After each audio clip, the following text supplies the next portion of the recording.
The creators of this film dreamed of making it for nearly 10 years, but the wait was worth it. The movie became one of the defining entries in its genre and launched a successful franchise that's now gearing up for a reboot with a new cast. Movies Inside Out presents The Naked Gun is a 1988 parody comedy starring Leslie Nielsen as a bumbling cop who somehow manages to solve a tangled case and find love along the way. Why didn't the director want to work with comedic actors? Why did the British audience hate the film? Which cast member was later accused of a brutal murder? We'll answer these and other questions in our new video. Let's go. The creation story. The story of The Naked Gun began back in 1980 when Jim Abrahams and brothers David and Jerry Zucker, known collectively as Zucker Abraham Zucker, released the hit comedy Airplane.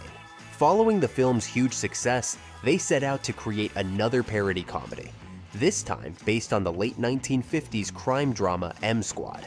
However, coming up with a solid plot for a feature-length film proved difficult, so producer Michael Eisner at Paramount suggested turning it into a TV series instead. The result was Police Squad, with Leslie Nielsen in the lead role, an actor the trio had already worked with on Airplane. The creators and the studio signed a deal to produce 6 episodes, but the show was canceled after just 4 due to low ratings. Meanwhile, the filmmaking trio returned to more traditional comedies like Top Secret, 1984, and Ruthless People, 1986, both of which were well received by audiences.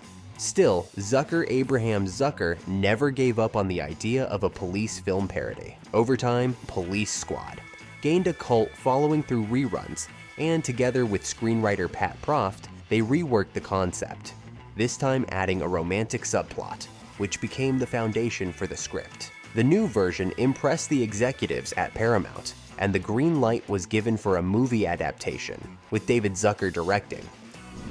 Interestingly, the concept of sensory hypnosis in the film wasn't random. In the 1980s, American media was full of stories about hypnotists, healers, and con artists who were rumored to be forming cults whose members would follow their every command. Naturally, the filmmakers couldn't pass up the opportunity to satirize this cultural phenomenon and hook audiences with a timely theme. Zucker Abraham Zucker also had to come up with a new title for the feature-length adaptation. By the late 80s, several films from the popular Police Academy franchise had already been released, one of which was co-created by Pat Proft.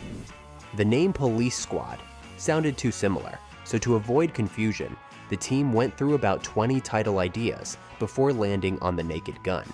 Still, the original title lives on in the subtitle, From the Files of Police Squad, which signals the project's origins. Casting. Zucker Abrahams Zucker were known for their unconventional casting approach. For their comedies, they preferred to hire dramatic actors with little to no experience in comedic roles, believing they could deliver characters more naturally. Leslie Nielsen, of course, returned as Lieutenant Frank Drebin from Police Squad. It's hard to imagine now, but before that, he was known as a serious actor, and Airplane was his first comedy. And don't ever let me catch you guys in America! Besides Nielsen, only Ed Williams returned from Police Squad, reprising his role as forensic scientist Ted Olson. To the casual observer, an ordinary shoe, but in actuality... Along with Tiny Ron as Lab Tech Al, whose face is always hidden from view. Interestingly, Ron was once a professional basketball player, standing at 7 feet tall. He left the sport after an injury and occasionally appeared in films. There's something on the side of your mouth, Al. No, the other side. For the rest of the cast, the filmmakers decided to go with new faces. Initially, Bo Derek was the top choice for the role of Jane Spencer, but she turned it down in favor of filming her husband John Derek's fantasy comedy Ghosts Can't Do It, a project that ultimately flopped. The studio also considered Sigourney Weaver for a time, then shifted focus to Goldie Hawn, who unexpectedly took a break from acting. Eventually, the filmmakers turned their attention to Priscilla Presley, former wife of Elvis Presley. After his death, she had begun an acting career and landed a role in the soap opera Dallas. The studio had doubts. Priscilla was already 42, and her acting experience was minimal. But Zucker Abraham Zucker saw the perfect Jane in her and cast her without an audition. They convinced the studio executives by pointing out that Presley's recognizable name would attract audiences to the posters. Can I interest you in a nightcap? No, thank you. I don't wear them. Actually, I'm on duty. We're on stakeout tonight. Priscilla was very nervous and worried she wouldn't be able to handle the role. "I can't be funny. I don't know how to be funny," she exclaimed. But Zucker reassured her that she didn't need to be funny. She just needed to return to her Dallas role with new lines. For the role of villain Vincent Ludwig, the casting director suggested Ricardo Montalban, known for playing the antagonist in Star Trek II, The Wrath of Khan. You ruined my life, Devin. Now I'm going to ruin yours. Queen Elizabeth II was portrayed by English actress Jeanette Charles, who had frequently played the monarch due to their uncanny resemblance. Interestingly, both Jeanette and the real Elizabeth passed away at the same age, 96. The role of Drebin's partner, Nordberg, previously named Norberg and played by Peter Lupus in Police Squad, was initially offered to John Candy. He had to decline, and the role ultimately went to O.J. Simpson, a well-known football player. He later gained infamy in 1994 for brutally murdering his ex-wife and her friend, though he was never convicted. Jeanette Charles later recalled that working with Nielsen and Presley was a pleasure, while Simpson came off as rude and unfriendly. Police! Throw down your guns! Interestingly, Susan Beaubien, who played Nordberg's wife, would go on to appear in the 2016 series The People vs. O.J. Simpson, the first season of the crime anthology American Crime Story, focused on Simpson's case. Poor Nordberg. Oh, he was such a good man, Frank. He never wanted to hurt anyone. The role of Captain Ed Hawken, originally played by Alan North in the series, went to George Kennedy, an Oscar winner for his role in the 1967 drama Cool Hand Luke. Paramount wanted an Academy Award-winning actor in the cast, and Kennedy himself was eager to join, having regretted missing the opportunity to be in Airplane. Why? The film also features another Oscar winner, John Houseman, who played the driving instructor. This was his final role before he passed away a month prior to the film's release. Gently extend your arm. Extend your middle finger. In a brief cameo as himself, parody musician Weird Al Yankovic appears. Known for spoofs like Eat It, based on Michael Jackson's Beat It, Yankovic was a big fan of Zucker Abraham Zucker and a good friend of producer Robert Weiss, which earned him a spot in the film. Mayor Barkley was played by Nancy Marchand, who would later be remembered for her role as Tony's mother in the crime series The Sopranos. Will be the Queen's public appearance. The role of Ludwig's secretary, Dominique, was played by Charlotte Zucker, the mother of David and Jerry Zucker. The filmmakers also included their sister, Susan Breslau, who appeared as the woman in the red blazer shouting, "Hey, look out!" They both made appearances in several of David's other films as well.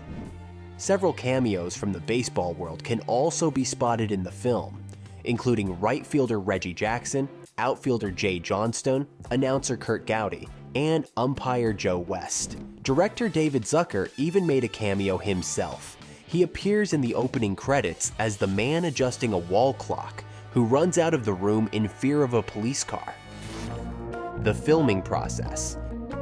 Filming for The Naked Gun took place from February 22nd to May 6, 1988, in and around Los Angeles.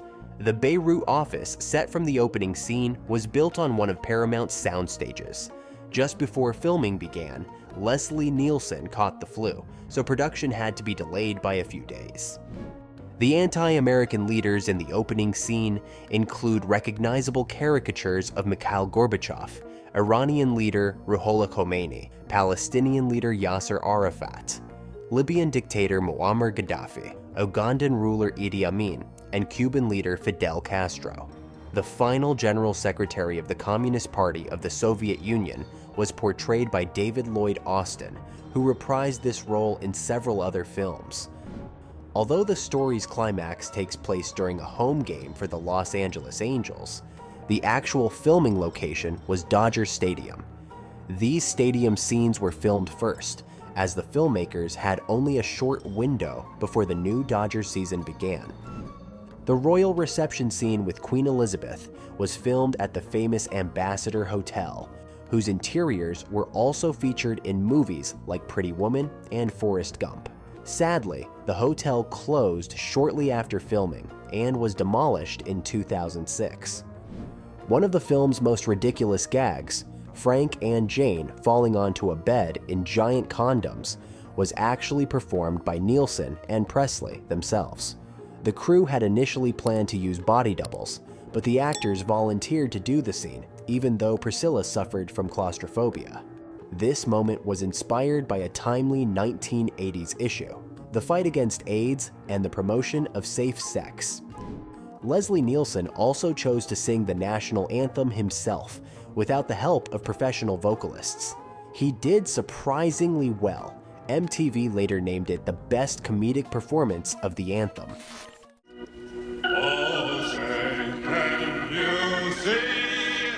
The concrete breasts that remind Frank of his ex are actually the domes of the San Onofre nuclear power plant in California. The actors didn't drive past them. Those shots were filmed separately and added in post-production. Vincent Ludwig's death, being crushed by a steamroller, is unusually brutal for a comedy. But what's even more surprising is that two other comedies released in 1988 featured similar deaths: Who Framed Roger Rabbit and A Fish Called Wanda. The scene where Frank, acting as an umpire, gets hit in the head with a baseball bat was suggested by legendary comedian Mel Brooks, who happened to really enjoy the finished film. As expected from a parody, The Naked Gun is full of clever references to other films.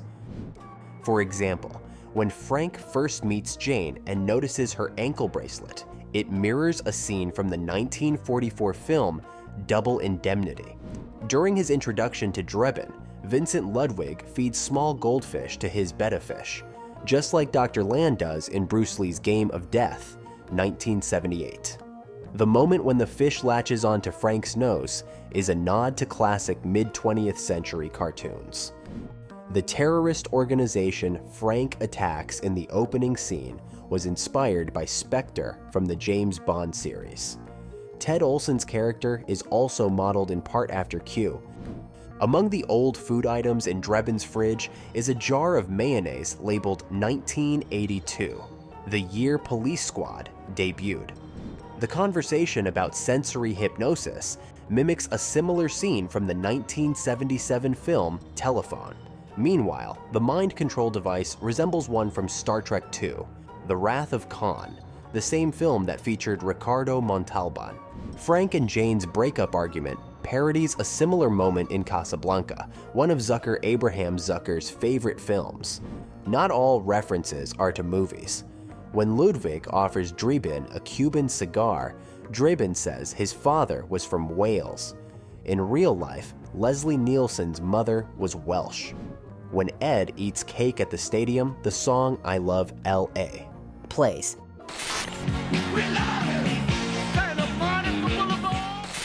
And its creator, Randy Newman, appears in the background adjusting his baseball cap. The painting Drebin accidentally destroys in Ludwig's home is The Blue Boy, the most famous work by Thomas Gainsborough. Ludwig's custom pen, which Drebin ruins, was specially ordered for the film from a New York shop, known for high-end, unusual writing instruments. One of the most unexpectedly difficult scenes was the one where Frank parks outside the police station. Though it looks simple, it took 3 full days to shoot. Stuntman Harold Burns subbed in for Nielsen, but the first attempt failed due to a pyrotechnic misfire. On the second take, the explosion worked, but the car missed the hydrant. After several more tries, the scene was finally completed. The chase scene with the doctor took even longer, 4 days, because close-ups of Nielsen and wide shots with stunt doubles had to be filmed separately. Director David Zucker was notorious for demanding dozens of takes, sometimes up to 40 per scene. While he believed it ensured perfection, George Kennedy admitted that endlessly repeating the same jokes was exhausting. Movie mistakes and errors. The Naked Gun is a comedy that makes fun of logic itself, so it's hard to take its goofs too seriously. But even in a film like this, there are a few obvious mistakes, and we're more than happy to break them down. Geography issues. The wide shots of the city labeled as Beirut are actually of Cairo, which is clear from the presence of the Ibn Tulun Mosque. Apparently, the filmmakers figured it's all one big Eastern fairy tale for the audience. The traveling cast. In the hospital scenes, Nordberg has a cast on his right arm, but at the stadium, the cast is on his left. Maybe he just decided that side was more comfortable. The independent seatbelt. The seatbelt on the driving instructor is buckled and unbuckled in different shots. The disappearing trash can. When the airbags go off in Drebin's car and it starts moving on its own, the trash can that was in front of it mysteriously disappears. The self-healing house of cards. When Drebin sees on the surveillance footage that Ludwig is coming home, the house of cards on the table is knocked over. But when Drebin leaves, it's standing again. The rule-breaking Queen. As the British national anthem plays, the Queen keeps walking through the stadium, even though protocol dictates she should stop and listen. Looks like even the Queen decided she didn't have time for formalities in a moment like this. These are just some of the funny little slip-ups you can spot in The Naked Gun. What moment did you find the most hilarious or bizarre? Let us know in the comments. Deleted scenes. The American television version of The Naked Gun includes several scenes that were not part of the theatrical or home video releases. For example, the hospital scene with Nordberg's wife is extended with additional dialogue and a different ending. As Drebin leaves the room, he flips a switch, thinking it controls the lights, but instead it shuts off Nordberg's life support system, causing hospital staff to rush in. Not realizing they're headed for Nordberg, Frank comforts Wilma, saying, "Be glad that's not your husband." Extra footage also appears in the press conference and dock scenes. In another hospital moment, Drebin tells a nurse to call the police, and in a panic, she jumps out the window. During Drebin's voiceover monologue, new segments were added, such as him attending an aerobics class, and later visiting a public shower. There's also a new scene in which Ludwig returns to his burned apartment and vows revenge. The factory fight includes an extended fistfight sequence. The Queen's Banquet features additional dialogue and a new gag involving a cake. In the dismissal scene, Frank angrily throws items off a desk, which turns out to belong to lab tech Al. The final confrontation between Drebin and Ludwig is also extended. It's revealed that Drebin's bulletproof vest deflates after being hit by Ludwig's bullet. At the same time, some broadcasts removed certain scenes. In a few television airings, the opening segment with the foreign leaders was cut. One of the earliest UK TV versions also omitted the scene where Drebin clings to the windowsill and grabs a shocked woman's chest. Worldwide recognition. The Naked Gun hit theaters on December 2nd, 1988, and immediately captured the public's attention, debuting at #1 at the US box office during its opening weekend. The film earned nearly $79 million in the US and Canada on a $12 million budget. Unconfirmed reports suggest it brought in another $74 million internationally, for a total box office gross of over $152 million.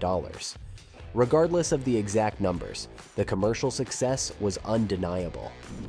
Audiences weren't the only ones who loved the film. Critics also praised David Zucker's comedy. Almost unanimously, they applauded its silly, nonsensical, yet genuinely funny humor. Many respected publications called The Naked Gun one of the greatest comedies of all time. In 2003, the New York Times included it in its list of the 1,000 best films ever made. However, British journalists heavily criticized the movie for its disrespectful portrayal of Queen Elizabeth II and the British in general. Though it didn't receive major film awards, The Naked Gun was nominated for Germany's Jupiter Award for Best Foreign Film, and Leslie Nielsen was nominated for an American Comedy Award as the funniest actor. Naturally, the film's overwhelming success inspired the launch of a full-fledged franchise about the bumbling cop. In 1991, the sequel, The Naked Gun 2½, The Smell of Fear premiered. It performed well at the box office, but didn't impress critics. In 1994, the third and so far final installment, The Naked Gun 33 1/3, The Final Insult, was released. This time, directing duties went to first-timer Peter Segal, which didn't benefit the film. It earned less than its predecessors and received 2 Razzie Awards. The popularity of parody films was already declining by the time the first Naked Gun came out, so matching its success was nearly impossible. Interestingly, in 2005, Leslie Nielsen met the real Queen Elizabeth during a celebration for the 100th anniversary of the Canadian province of Saskatchewan. And on September 8, 2022, the day the Queen passed away, Reggie Jackson posted on social media, "Now we all know I was innocent. Amen. Rest in peace, Queen Elizabeth." Leslie Nielsen passed away in 2010 at the age of 84. Despite his wide-ranging filmography, he is best remembered as a comedic actor. At his funeral, the theme from The Naked Gun, composed by Ira Newborn, was played.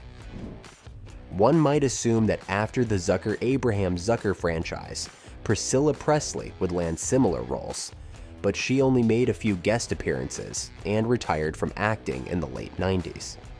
Later, she participated in the production of 2 biopics about her former husband, Elvis, 2022, and Priscilla, 2023, the latter based on her autobiography. George Kennedy continued working in low-profile films, released his memoir in 2011, and passed away in 2016 at the age of 91. Ricardo Montalban focused on small TV roles and voice work for animated characters, and also became another long-lived Naked Gun cast member, dying in 2009 at the age of 88. As mentioned earlier, O.J. Simpson's fate was far more complicated. In addition to being accused of a double murder in 1994, he was convicted in 2008 for armed robbery and kidnapping, receiving a 33-year prison sentence. He was granted parole and released early in 2017. In 2024, he died of prostate cancer at the age of 76. Nancy Marchand continued acting in several films and TV shows, her most successful role being Tony's mother in The Sopranos. She died of lung cancer in 2000, one day before her 72nd birthday. Rumors of a reboot began circulating in 2013, with Ed Helms considered for the role of Frank Drebin. Development stalled, but in 2021, Paramount successfully revived the idea of rebooting The Naked Gun. The lead roles went to Liam Neeson and Pamela Anderson. Priscilla Presley was also invited to return, but although she always spoke fondly of the franchise, she declined to take part in the new film.